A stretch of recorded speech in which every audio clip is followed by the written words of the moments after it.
30 kilometers from here lies Hamma's destination. The 25-year-old has been trying to get across the channel for 6 months. He's not afraid of the journey over the cold, busy crossing. On clearer days, you can look across from here, Calais, France, and see the cliffs of Dover on the English coast. UK, seeing to pass UK, thinking how I maybe go there. How can I cross the sea? Hamma is originally from Iraq and has hidden his face so that French authorities can't identify him. He says he's come too far to give up. First, he had to flee from Iraqi secret services, then cross Turkey to reach Greece. From there, he got to Italy strapped under a truck and eventually made it to France. He hopes to be in Britain before Brexit, but it won't be easy.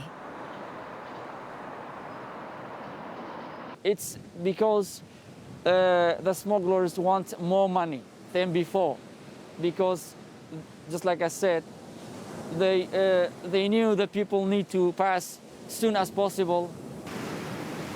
So Hamma wants to cross in a dinghy without smugglers. According to French border patrols, some 500 people tried to cross the channel this way last year. Half of them were rounded up by police, including Hamma on his first attempt. Yeah, we were 9 persons. We buy a boat from some guys in US and France. We bring the boat in here, and it was a night near 10 o'clock, and we tried to pass from here.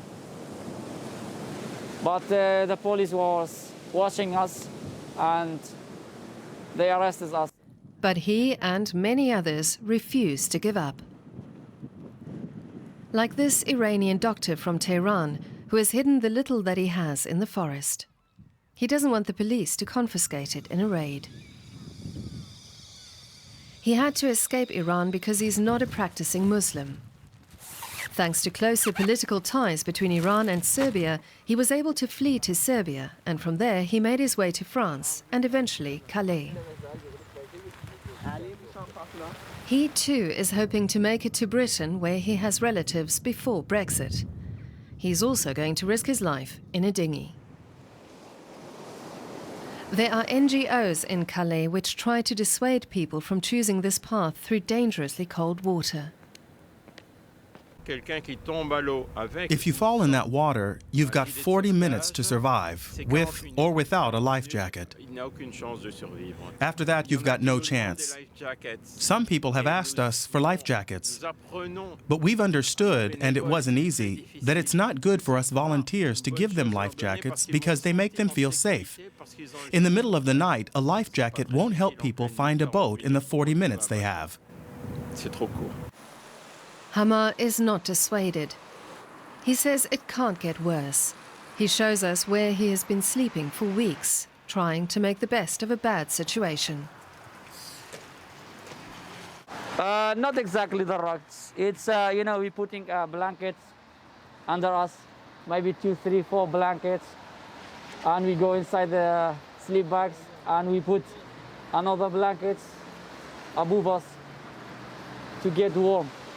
But sometimes even in this situation, we get cold because it's so cold, especially while it's become windy. Hamma tells us that sometimes the police come at night and disturb them.